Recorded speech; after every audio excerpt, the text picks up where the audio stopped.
Well, thank you very much. It's an honor to have a friend of mine here, Viktor Orban, the Prime Minister of Hungary, and he's done a fantastic job. He's a very powerful man within his country, but he's also beloved. They love Viktor, and people that know him do. He's run a really great country, and he's got no crime, he's got no problems like some countries do, but probably has a couple of things that I don't know about, maybe that I don't want to know about. But he's a very special person. I've known him for a long time. We're going to be talking trade. We're going to be talking a little bit of Russia, Ukraine. We'll be talking about energy and energy prices. We have energy down to a pretty low point right now in the United States. We're drilling, drill baby drill, we call it. But energy costs are very low. Our general costs are very low. And I just saw that Walmart came out with a statement last night. They've done it for many years, that Thanksgiving this year will cost 25% less than Thanksgiving last year under Sleepy Joe Biden. So that's a big difference. That's a big difference. 25% less Thanksgiving. And I think that's a very good chart. They include everything that you need for Thanksgiving. So it's 25% less this year than it was last year. And that's true. That's emblematic of the rest of prices. Energy prices are way down from what they were last year. Inflation is almost non-existent. We have inflation down to a very low number, whereas Biden, as you know, is the worst inflation in the history of our country. So we're doing very well. We have a shutdown, as you probably know, because the Democrats have gone, they're crazy. They're crazy. But they don't care if they hurt the country. But we've approved it 14 times. We've approved a opening up 14 times, and they keep rejecting it. And I guess maybe they will again. Let's see what happens. They want to have a lot of bad things happen, bad things for our country. We're not going to give $1.5 trillion to people that came into our country illegally. We're not going to do it. To people who came from prisons, they came from mental institutions, they're drug dealers. They want to give them medical care, $1.5 trillion. And we're not going to do other things that they're requesting also. So I just want to welcome this really good person. I know him very well. He's a good person, and he's a great leader, and he's loved in his country. And Viktor, would you like to say a few words? Thank you very much, President. Thank you. First of all, may I say that thank you very much for the invitation. It's good to see you, President, back to the White House. And good to be back after 6 years, anyway, again, to see you here. Yeah. As we have met last time. The reason why we are here to open a new chapter between the bilateral relation of the United States and Hungary, basically because during the Democrat administration, everything was ruined. So after your leaving president, everything was basically blocked, ruined, cancelled, a lot of harm done by the previous administration. In the last 10 months, President, what you have done, we are very much grateful for that. You restored the old level of the relationship. You improved the bilateral relation. You repair what was done badly by the previous administration. So now we are in quite a good position to open up a new chapter, let's say a golden age between the United States and Hungary. And we have plenty of suggestions for today: economic cooperation, military cooperation, and political cooperation. And the main issue, probably, President, you know, we are neighboring Ukraine, sure, which is in war. It's the most important issue for us, and we would like to discuss with you how we can contribute to help you in your peace efforts. And that's why we are you've here taken a lot of Ukrainians that needed your help, and you've taken a lot of them in your country, and everybody appreciates that. Thank you very much. Yeah, we do our best. Thank you very much. Any questions, please? Go ahead. Thank you, Mr. President. Mr. Orban has requested an exemption as it relates to oil that is coming from Russia. Is that something that you are prepared to do? And may I ask Mr. Orban a question in regards to that very issue? Sure. We're looking at it because it's very difficult for him to get the oil and gas from other areas. As you know, they don't have the advantage of having sea. It's a great country. It's a big country, but they don't have sea. They don't have the ports. And so they have a difficult problem. There's another country that has that same problem, by the way. But when you look at what's happened with Europe, many of those countries, they don't have those problems, and they buy a lot of oil and gas from Russia. And as they know, I'm very disturbed by that because we're helping them and they're going and buying oil and gas from Russia. So that question could be really asked maybe more accurately if you talked about many European countries, not Hungary necessarily, because Hungary is in a different position. But many European countries are buying oil and gas from Russia, and they have been for years. And I say, what's that all about, right? Thank you. Yeah, Thank you, Mr. Orban. So that will be one of the issues for Yeah. today, to explain clearly what would be the consequences for the Hungarian people and for the Hungarian economy not to get oil and gas from Russia because we are supplied by pipelines. Pipeline is not an ideological or political issue, it's a physical reality because we don't have port, exactly as the President explained to you. So we will negotiate on that point. It's vital for us anyway. Mr. Orban, there are two pipelines, as I understand it. There's a pipeline from Ukraine and there's a pipeline from Croatia. And my understanding is that the pipeline from Croatia can provide all of Hungary's energy needs. As a result, why would we need an exemption if that's the case? Okay. So when we discuss that issue, you should separate the gas and the oil. On the gas issue, which is very important for us, 90% of the Hungarian households based on heating system based on gas. So we have only one pipeline delivering gas to Hungary, which is the main pipeline, the Turkish one. What we got from Croatia is a very small volume supplementary gas pipeline. Okay, that's gas. Oil is another issue. So oil is coming from the Druzhba pipeline, which is the main supply, and that is the Croatian one, which is the secondary and supplementary pipeline. We would like to convince the Croatian government to enlarge it and make it possible to deliver more. Under these circumstances, it cannot be the main pipeline. It's just supplementary. But later on, with some big investments, it could serve better the interest of Hungary. Yes, please, go ahead. President, thank you. Many people see this meeting not just as an encounter between two countries, but as the symbol of the strengthening of a new conservative world alliance. Would you agree with that interpretation? And how do you see the future of Europe in the light of leaders like Viktor Orban stand up to Brussels bureaucracy and the globalist agenda? Are you from Hungary? Yes, I am. I figured.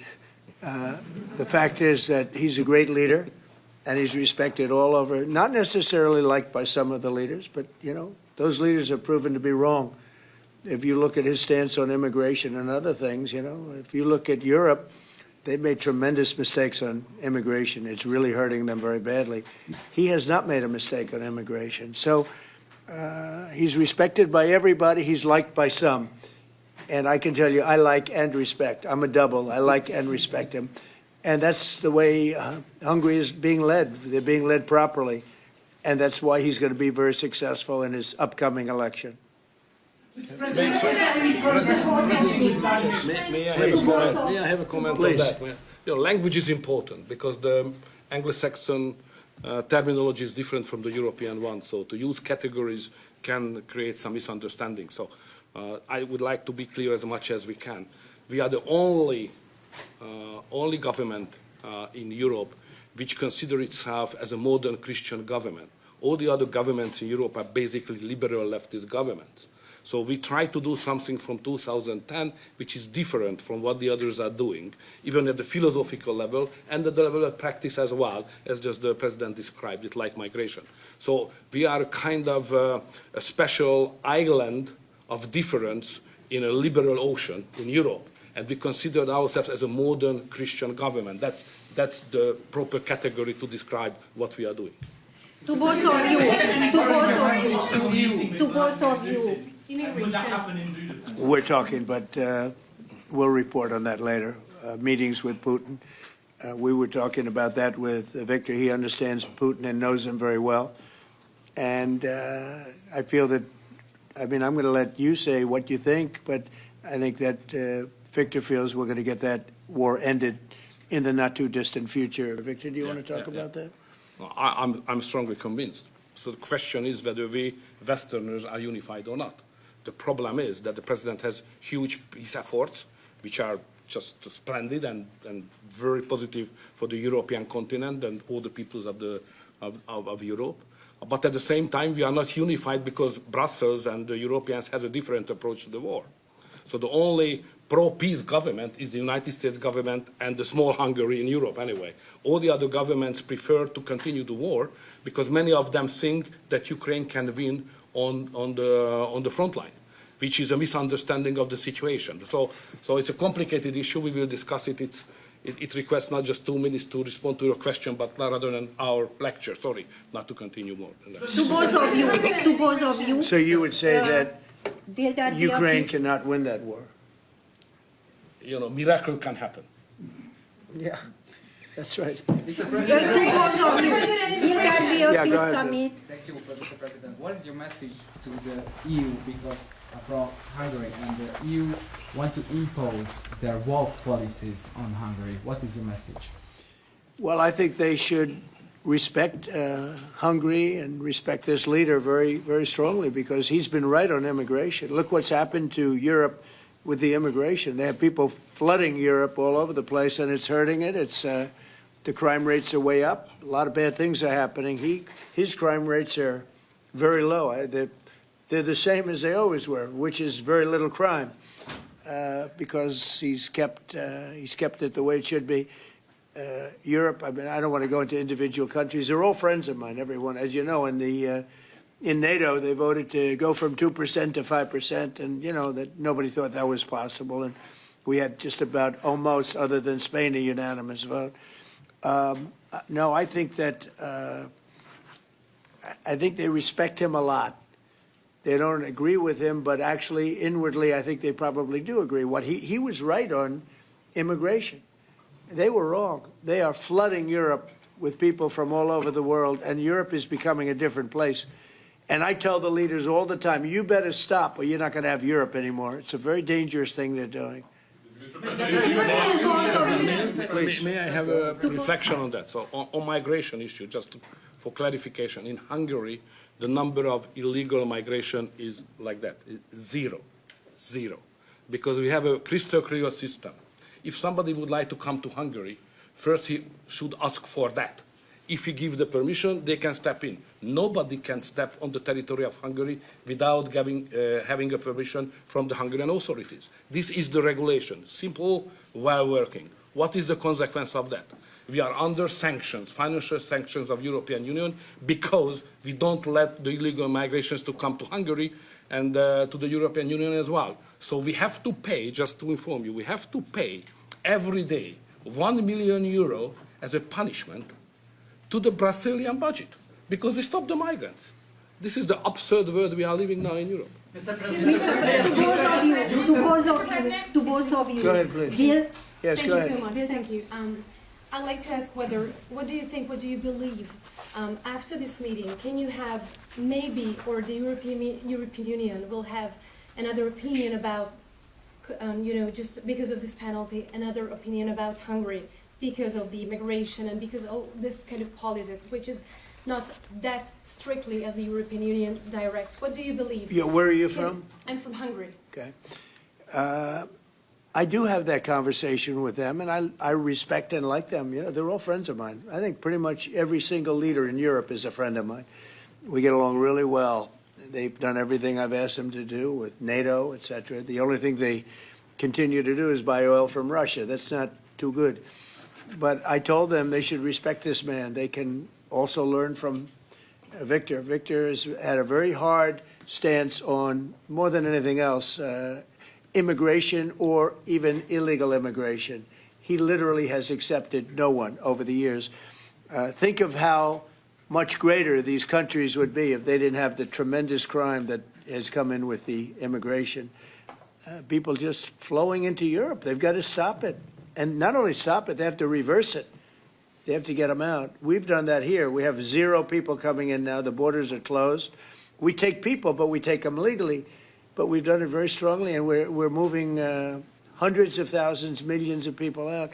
We had, of the 20 million people, 25 million, nobody knows even what the number is. They never knew. Biden had no idea. He had no idea. I don't believe he had any idea what was happening because he wasn't about open borders. But we had open borders, and we had millions of people come in, and they were coming in from jails. They were coming in from mental institutions. They were coming in as drug dealers. We had 11,888 murderers. Half of them committed more than one murder. We're getting them all out. We're getting them out. He doesn't have that problem, but Europe does have that problem. Other parts of Europe have that problem. So, you know, I tell them all the time, I stick up for Viktor Orban. Not a lot of people do because in many cases they're jealous. They wish they did what he did. They would have no problems if they did what he did. And I have a bigger heart than anybody, but, you know, they've destroyed some of those countries. Some of those countries had no crime 10 years ago, and now they have quite a bit of crime. And I would say that I don't know anything about your crime levels, but I would imagine they're very low. Down. Huh? Very Not down. too high, right? No, it's very down. One of the best in Europe. I had a feeling. Mr. President, Sorry, may I have one remark? Sure, please. No. Just a clarification as well. I'm not here to ask how President Trump to manage my conflicts or our conflicts with the European Union. This is our matter, so we will do it.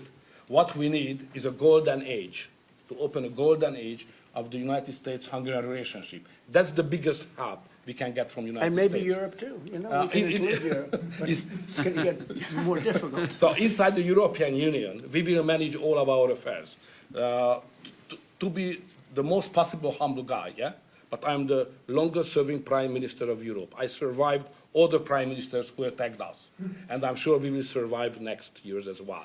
So we will manage our conflicts successfully. Mr. President, please. One question for you, Mr. President. One question for the Prime Minister. Speaking of Europe, last month you said that you would not withdraw U.S. troops from Europe. Yet, 2 weeks later, the Pentagon decided to withdraw significant number of troops from Romania. So have you changed your mind, or the Pentagon ignored your assurance? No, they don't ignore anything that I say. What they do is we make changes. We move. It's the same number, total number, but we move people around. I happen to like the Romanian people. I think they're great people. And Pete, you may want to suggest something right there, please. Absolutely. No, nothing was uncoordinated with the White House. It's all part of the view that we have of Europe, and there will remain troops in Romania, but there's some change in how we rotate and how many we rotate. And the relationship with Romania is very good, right? It's very good, and we've coordinated all this with Secretary General Ruta, with throughout EUCOM, throughout our allies. Everyone was notified in advance. The relationship with Romania is very good. The relationship with Europe is very good. I disagree with what Europe is doing having to do with immigration, but I agree with them on many other subjects. We just signed the biggest trade deal ever made with Europe, $950 billion. We were able to do it because of tariffs. It was a deal that was good, very good, but we had a very unfair deal. We were treated very badly before I came into office, but we just signed. It's the single biggest trade deal ever signed. So we have a very good relationship with Europe. Yeah. What is the main dispute with the Russians which prevent the Budapest summit with Putin from taking place? The basic dispute is they just don't want to stop yet. And I think they will. I think it's taken a big toll on Russia, a big toll on both countries, obviously, but it's taken a big toll. They're losing 7,000 soldiers a week. That's a big toll. And between the two of them, divided, you know, with Russia losing more soldiers, actually. But they're both losing a lot of people. And that's the primary thing that, with me, it's not economic, it's not money. In fact, we don't spend any money. We send it to NATO. They pay us for our missiles and for our military and everything else. We don't. It's not a question of money. It was with Biden. He spent $350 billion. He got nothing for it. The war would have never happened. If I were president, the war would have never happened. I think you would agree with that. This war would never have happened if I were president. It's stupid that it happened. But it did happen. I inherited the war, and I think we're going to get it ended. Not too distant future. Mr. President, Yes, please. So no question that if that time the name of the United States president would have been Donald Trump, there would be no war between Ukraine and Russia. That's clear. But what we are speaking about here is more than that, because without the pressure coming from the United States government, I'm speaking 2022, the Europeans would not take that hard line what they have today on the war. Remember that big countries of Europe rejected to be involved more than just sending some, humanitarian issues. So the pressure coming from the United States to be more pro-war in Europe. So that's the fact of the history anyway. So we have to restore something which was ruined and created from here, and that's the reason why I understand absolutely the devotion of the president now to do everything to stop the war, because that would be not that deep without the previous government pressure from here. So the reason why I'm here to be as much as helpful I can to contribute to the peace efforts of the president, because that was an enormous mistake what we have done, the Western world several years ago, and we have to stop it, and it's common responsibility. Biden actually pushed for that war to happen. Okay, if you can believe it. Nobody can believe it, but it's one of those things. And now look what happened. Look what's happened to Ukraine. It's a much smaller country. A lot of people are dead. You take a look at it's a whole different world over there. And Russia has not been helped very much by that war either. They lost a tremendous number of soldiers and people. Look, that war should have been a one-week war. I don't know why it's taken. This is 4 years. Should have been 1 week. Should have been over with, but it would have never started. Should have never started. And I would have solved the problem without giving up anything. Ukraine would have remained as is. So there were tremendous mistakes long before I got there. I inherited that mess, and we're getting it solved, along with the 8 wars that we've already ended. Mr. President, What is America's interest cultivating better relations with the EU leader or Orban? I think I can do both. There's no reason why I can't. I get along well with the European nations. We are still a member of the European Union, so it's easy. Yeah, and by the way, he's a member in good standing, I guess, although they penalize him every once in a while. But he's a member in good standing with the European Union, so he's a member. He's a part of it. But I get along great with him. I get along very well with them. I agree with him on immigration much more than I agree with them. But I agree with, a lot of the things in Europe he also agrees with. But he had a difference, I would say, primarily on immigration more than anything else. And I happen to think he was right, because their whole fabric has changed. You go to some of the countries, they're unrecognizable now because of what they've done. And Hungary is very recognizable. Yes, ma'am. Mr. President. yes, Mr. President, will there be a peace summit in Budapest still this year? What do you think? You mean a meeting with President Putin? Yes. You mean in Hungary? Well, I'd like to keep it in Hungary, in Budapest. That meeting, it turned out I didn't want to do that meeting because I didn't think anything was going to be happening of significance. But if we have it, I'd like to do it in Budapest. Yeah, it'd be good. Mr. President, you said many times to support Viktor Orban. Why is it important to win the next election, for example, for the United States, Hungary, and also Europe? Why is it important? Well, I don't know his opponent. I don't know if he has an opponent yet. At some point he will, I guess. We always have opponents, always. right? Not much of an opponent. But I'll be supportive of him. He's done a fantastic job. We've had a great relationship.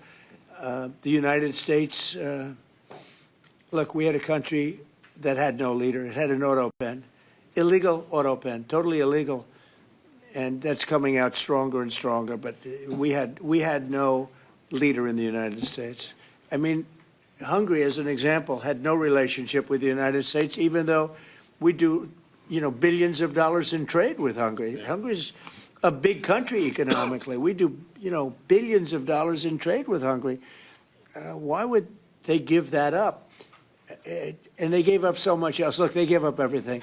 This country was poorly run. I think if I didn't win the election, we might not have a country, if you want to know the truth, not a recognizable country. But our relationship was immediately good as soon as I won the election, because Viktor's one of the people that's highly respected, and we had a great relationship with Hungary. We do again. That was an easy one. Yeah. Do you and Prime Minister Orban agree on ways to put pressure on President Putin to come to the negotiating table to end the war in Ukraine? I think we agree that the war is going to end. Sometimes people have to fight it out a little bit longer, but I think we agree that the war is going to end in the not-too-distant future. Do you want to talk about that, Viktor? I have some ideas, and I will I will present it to the president, how to stop it. Mr. Prime Minister. Mr. President, since you brought up the Walmart Thanksgiving meal, Yeah. and it is cheaper, but it also contains less, as affordability Well, I haven't continues heard to that. be You're an telling me. issue- Who are you with? Who are you with? I'm with NBC News, sir. Fake news. As NBC. You're fake affordability news. continues What to a, be what a a, problem for Americans, NBC's gone down the tubes along with most of the rest of them. If I may ask, why do you think there's such a disconnect between the economy that you're describing day to day and the way many Americans say are feeling and they're concerned about? Well, they feel better about our country right now, other than the shutdown, obviously, which is caused by the Democrats, could be ended by the Democrats in 2 minutes. They feel much better. We have more jobs. We just set a record on jobs. You do know that. We have more investment in our country than any country in history. We're over $18 trillion as of this moment, and we're going to be maybe at 20 or 21 trillion by the time I finish up my first year. And there's been no country, China, no country in the world that's done anywhere even close to that number. Your friend Biden, as an example, in 4 years was less than $1 trillion. We'll be at 21 trillion in 1 year. So there's no country that was even close to that, and our country was a laughingstock all over the world. We have more jobs, we have more potential than any other country, and frankly, we're the hottest country right now. Victor said to me before, we're the hottest country anywhere in the world. Think of it. We'll have $21 trillion invested. We have auto plants pouring back in. We have AI pouring back in. We're leading China in AI by a lot. We're leading everybody in every category. There's no category that we're in second place. So I just heard this yesterday that Walmart said that the Thanksgiving was 25% more expensive under Biden. That's a big, to me, that's a big number, because Walmart's respected. I mean, Walmart is Walmart, and, you know, they're giving you prices.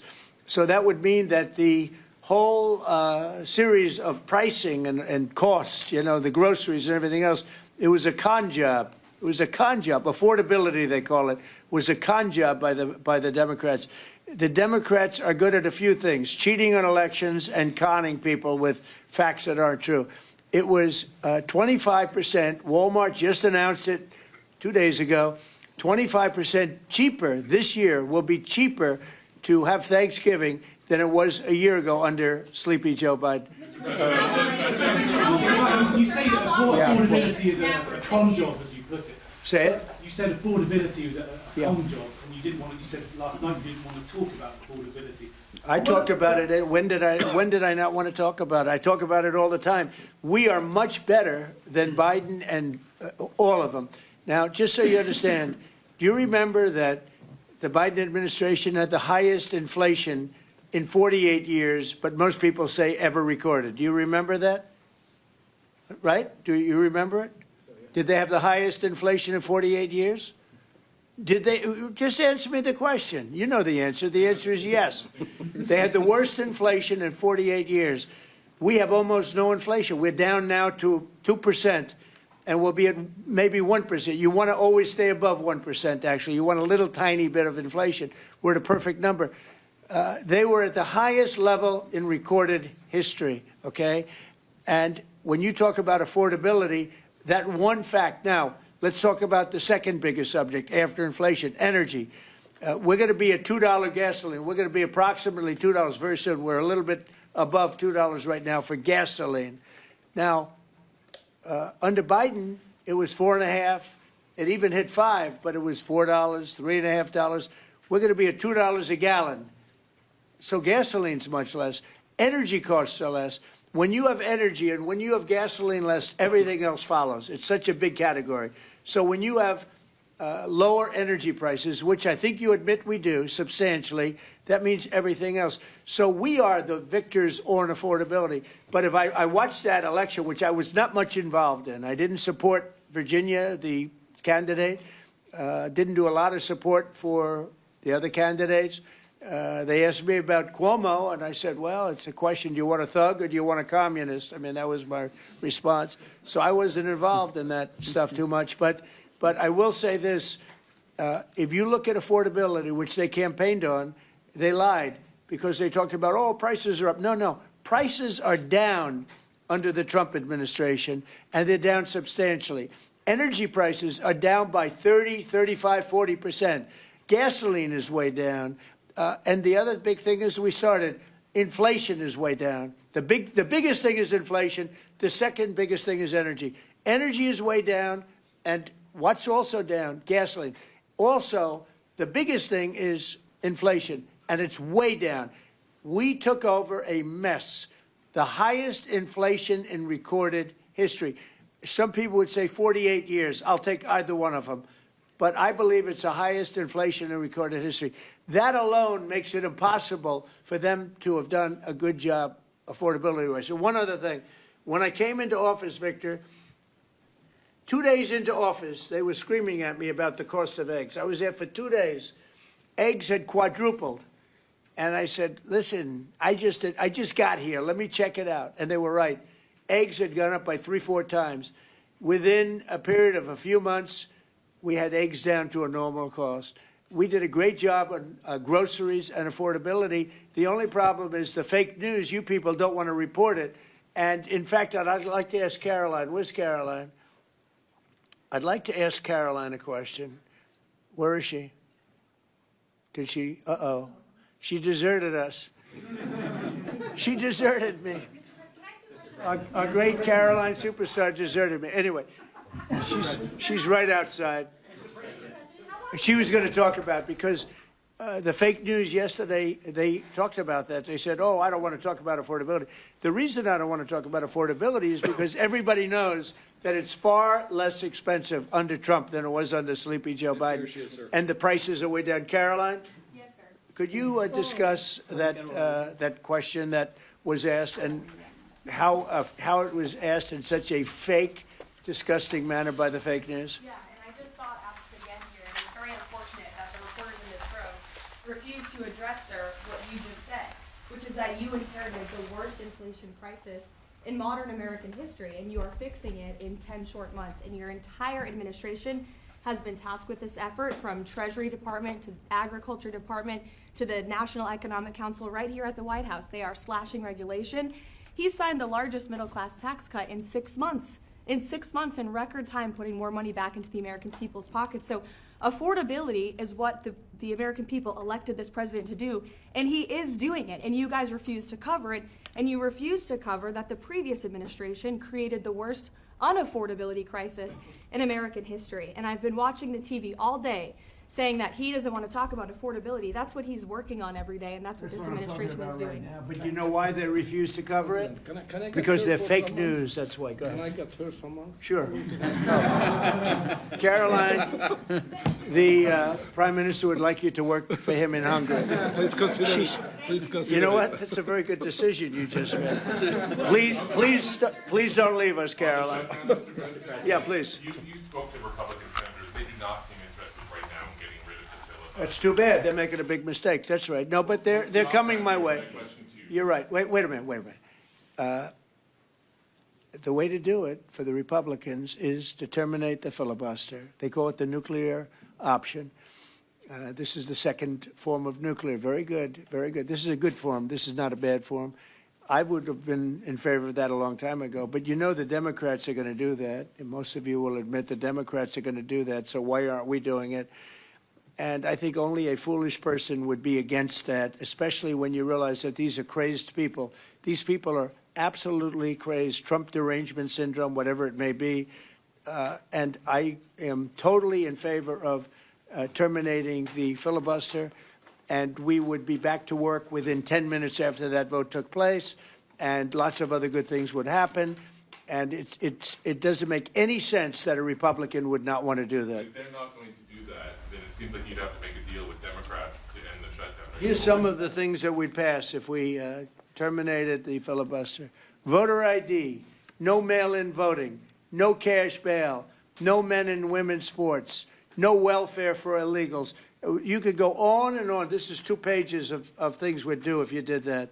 Without it, I don't know that you pass anything, because you can't deal with them. They're really irrational. They really are. But I was happy to see that a tremendous liability to this country, a woman that made herself rich in this country, Nancy Pelosi, has quit.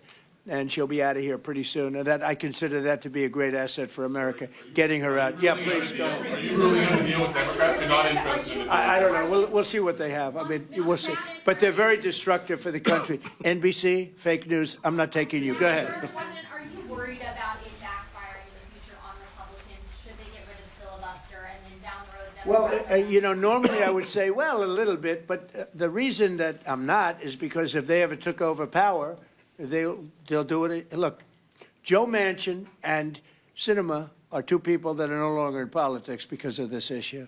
They were opposed to what the Democrats wanted to do. They wanted to terminate the filibuster. They were opposed to it. They're no longer in politics. They're gone. The Democrats will do this. So if the Democrats are going to do it, I'm saying Republicans should do it before they get a chance. It's very simple. And if we do it, we will never lose the midterms, and we will never lose the general election, because we will have produced so many different things for our people, for the country, that it would be impossible to lose an election. AI bubble. Are you worried about an AI bubble? No, I love AI. I think it's going to be very helpful. So many things are happening with it, and in addition to which, we're leading China, we're leading the world in AI. We're building massive electric plants that the companies themselves are building for their plant. I've given them the right, because we need so much electricity for that. Just the word is electricity, believe it or not. Double the electricity that we currently have in the country for just the AI plants. And I've allowed those companies to rebuild and build electric plants along with their facility. We're getting approvals done in less than a month, sometimes in 2 weeks, for massive, beautiful, massive buildings. And no, I'm totally in favor of it. I think it's really going to be the wave of the future, and we're leading the world. We're leading everybody by a lot. How long do you think the shutdown will last? Mr. Orban, President, how long do you think the shutdown will last? I don't know. It's up to the Democrats.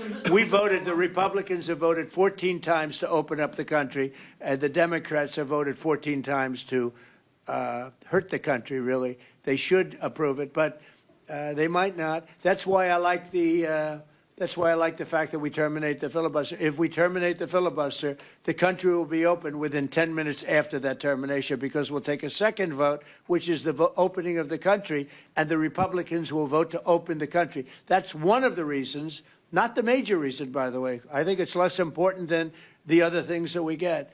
But if we terminate the filibuster, the second vote that we will take will be to open up the country. It'll take 10 minutes, and the country will be open. Is there any room for bipartisanship? Because it seems like that's the main purpose of the filibuster, is to create some sort of compromise. So Well, it didn't work, obviously. So how You're do you right. That was encourage the purpose of the filibuster, bipartisanship, but that didn't work. So are you saying the next 3 years in Washington there shouldn't be? Well, no. If the filibuster is terminated, we will have the most productive 3 years in the history of our country. If the filibuster is not terminated, then we will be in a slog with the Democrats, and very little for either party will be done. So it's a good thing. Thank you very much, everybody. Thank you very much. Thanks, guys. Let's go. Thank you. Thanks. Thank you, Brad. Let's go.